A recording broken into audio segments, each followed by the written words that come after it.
Hey guys, welcome back. On this episode we're going to be welding in the floor supports. So yesterday I came here and practiced my welding because, you know, it's been a long time. Ran some beads and whatnot and did these beautiful things in here. Yum. And then finally came up with the design. So what we're going to do is something kind of like this, because that's what's in the car right now. And of course there's no light. And now there's light. You look here, it's almost like that angle iron we have, and then a flat bar, and then another piece of angle iron. So we're literally going to match this, except for instead of using 16th inch or thickness, whatever, we're going to use 1/8 inch because, you know, overdoing it. We're going to clean all this up, tack it in. We're going to run a flat bar across to here, because that's where it originally joins up, is down in here. So we got to clean all that up. We'll tack that in, and then we'll run the angle iron across, tack those in. It's going to come a straight line here, and then we're going to have a Y come out and attach here where there is thicker metal from the old floor mount for the seats. It'll look like a Y. It'll both have the angle iron on the side, and that's kind of where our design comes in. You can see that this is roughly the same. I mean, I welded it inside, so I kind of warped it this way and whatnot, but when we go in there, we'll tack it first, and then I will weld it up, because that's the more intelligent way to do it. So I guess the first thing to do is start measuring out some metal. So the first thing I did this morning was go pick up some new metal from Home Depot, which is way overpriced, but it's the only thing that was open, so that's where we went. Alright guys, so first I'm going to get warmed up welding, because I'm not very good at it. So warming up should help, right? Left speechless. That means it's right. I'm right. Alright, cut to the B-roll.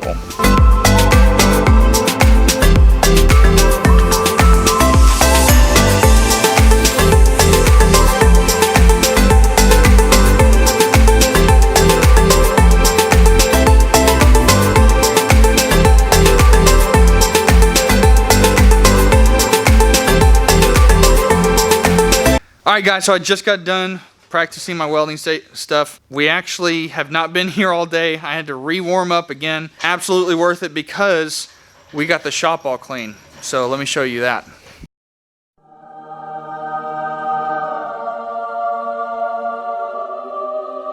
Yeah, so we actually spent most of the day cleaning up this whole section, and I don't know if y'all remember, it was full of furniture and stuff, and a door table and a whole bunch of stuff like that. So that's gone now, and now we have Mason working on oil change, boost leaks. He's got himself a diesel. Working on the D. So we actually have enough room to fit 3 cars in here, and his BMW E30 will be in here joining my rust bucket and Frankie's 240. So it'll be good, and we got plenty of room to fab up, which is actually what's coming up next. So here comes that time lapse.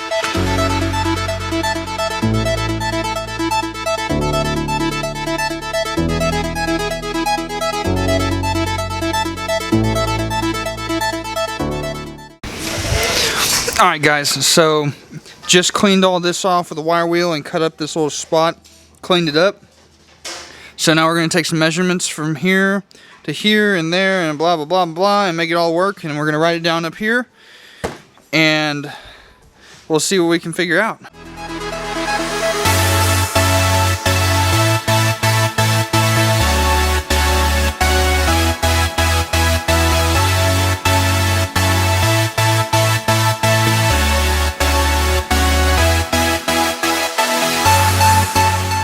Alright guys, so on the time lapse, you probably couldn't see because it was outside, but we actually flattened this piece. Here, let me get this out of the way.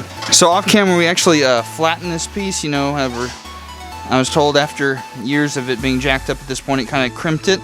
So we flattened this piece, cut all the metal that's going to go right here. So it just kind of slides up in there and hooks on the back. We also created some of these little spacers from that angle iron that we're going to use. So it just kind of fits up in here like this. So that way we have a good idea of where we need to tack this bad boy in. That way it's flush and ready to go. Alright guys, so we got the first piece laid in there. We're about to tack it in place, and then we're gonna make a couple more cuts to our angle iron and make sure that's gonna be all level, and then we'll tack that in as well and hopefully get to welding soon.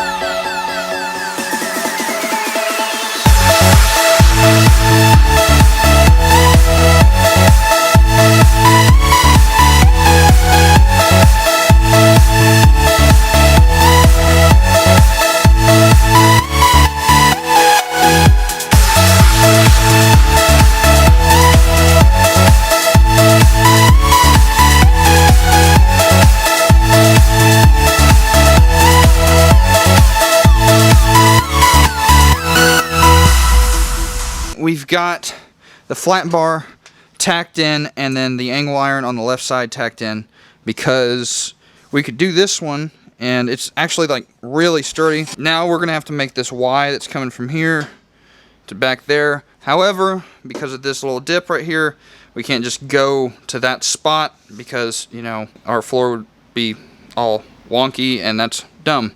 So what we're gonna do is either come in through the back over here like this and weld it on, or we'll just come over the top as such, come to our certain length down here and cut and weld this on, or tack this on, and then eventually weld it all up, and then we will attach our bar here. So unfortunately the GoPro died. It's charging right now, but you probably won't get any time lapse of this happening, but I'm gonna hurry up and try to get it done. A few moments later. Hey guys, just another update. Got the floors tacked in. Hopefully, you know, we get the driver's side like in tonight. You know, not the floors, just the support and everything, but that would be really, really good point to be at, especially, you know, having something solid in there for the first time in a long time. So I'm super excited about that. Also, if you haven't yet, make sure to like and subscribe so that you can see, you know, the whole car is going to be rebuilt. You know, I'm out looking for an engine right now. I haven't really found what I'm looking for yet, but we're going to keep on looking at that. So, yeah, here's what we've done so far. All right, so like I said, we actually got this cross beam tacked in, and we actually made this little mount that we were talking about earlier. So, tacked in, you know, we'll run those beads here in a little while. What we want to do now, actually, is put in this other angle iron on this side, coming down to here, and then we'll kind of make our little angle cut and then work it on down to here, down the other side and over. And then when all that's tacked in and level and ready to go, we're gonna go ahead and send it and run our beads, and it's gonna look good.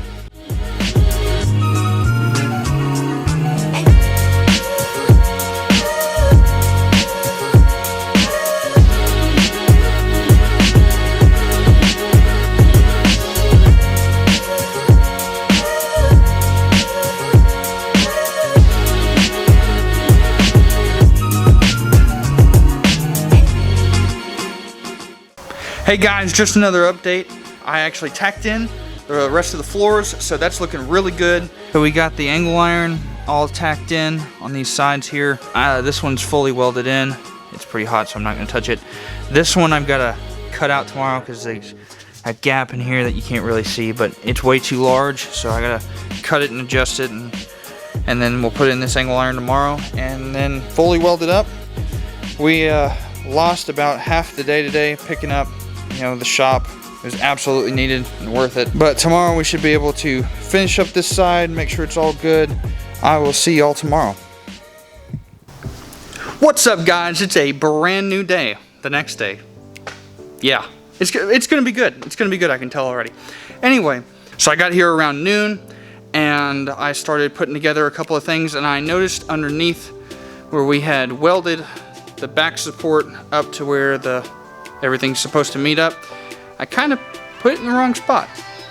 But figured it out, and I can show you all that right now. So under the car, we had originally come here with this piece of flat bar here, and wanted to take this angle iron and just make it straight across, boom. However, it actually needs to tie in around right here underneath the car, and you can see it. So all I did was widen where this angle iron is going to come in, and then I filled it with a flat bar, and then there was a couple of odd spots, and like none of this is ever going to be seen. So all I did was take a little piece of flat bar and zip, zip, zip, zip, zip. You know, we'll make some better welds and whatnot, and no one's ever going to notice they're there.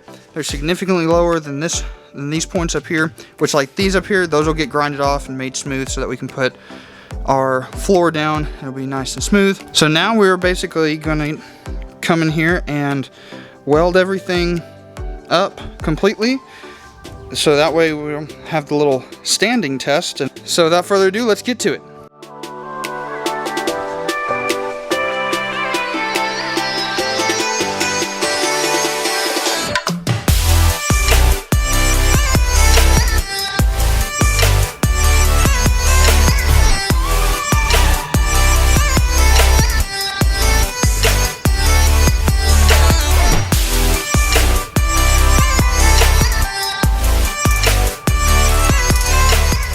Alright guys, so I actually finished the ugly weld, and now I'm getting a little bit of time to cool off and all that stuff.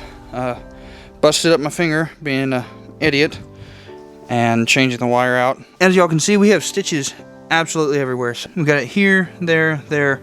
So about every 3 or 4 inches we've got about an inch, inch and a half, sometimes 2-inch stitch, my bad, whatever. Here and underneath I actually welded it as well, and welding upside down is kind of a pain in the butt. Also, this is fully welded up in here. All of this is welded up underneath as well.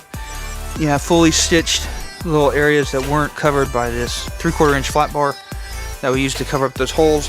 And now we're about to do the little standing test on it as soon as it cools down a little bit. About to hop on this thing and see how it does. It's okay. I guess it works. So looks like we're pretty solid. I'm so stoked. Okay, how did I get in here? Okay, so actually now, before doing the floors, we actually need to do a couple of things for preventative maintenance and what's not, all the boring stuff.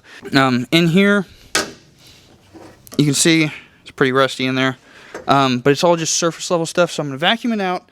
And I'm going to hit with some of this, which is Rust-Oleum Reformer. You know, you can read that.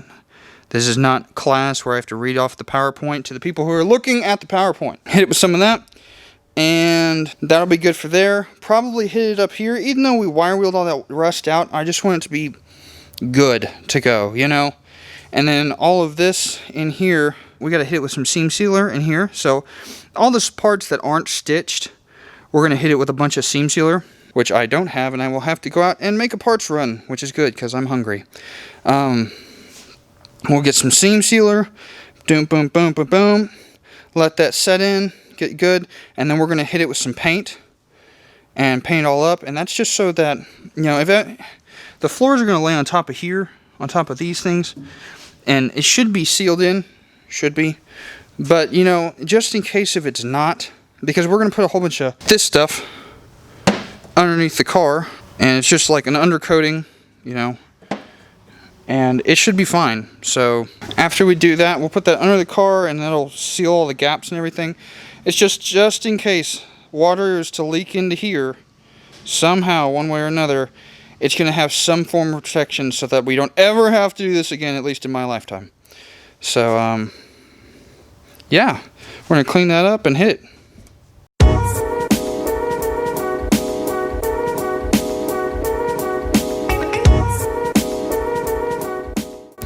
Alright guys, so I am actually about to head out and get some seam sealer, because I thought about it and I was like, oh, you know, I should probably put the seam sealer down, get the good adhesion to the metal, and then we can paint over it. Brilliant, right? I know. Thought about it all by myself.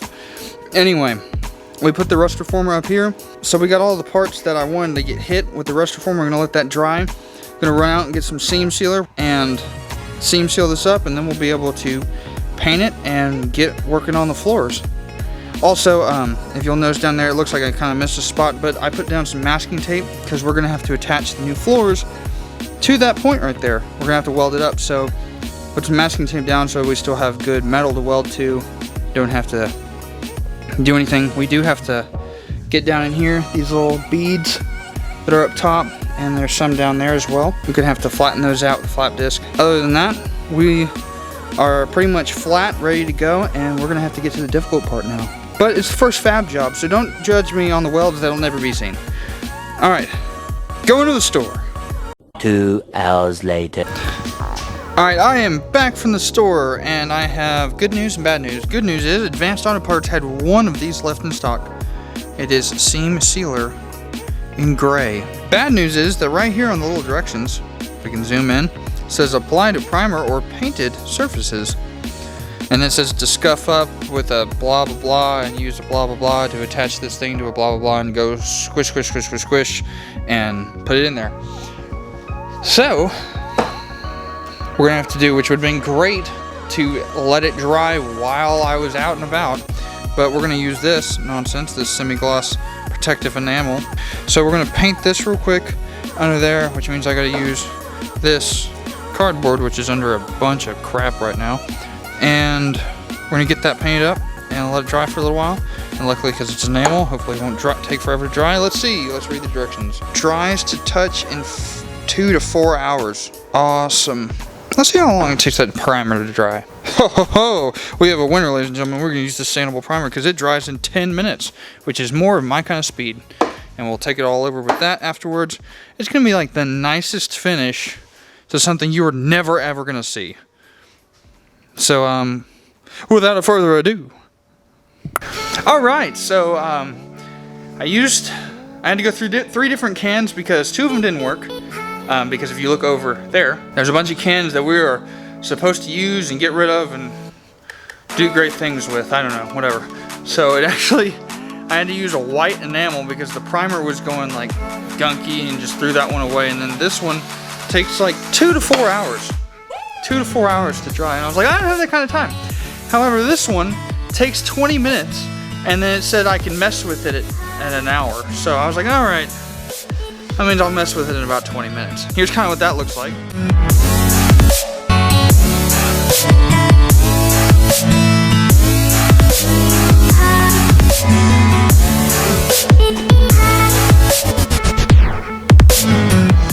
And as you can see, it kind of looks like it's been snowing. I just need, apparently, it to be painted or primed or something like that, according to that little thing over there. And then, scuff up this a little bit. It's time for seam sealer.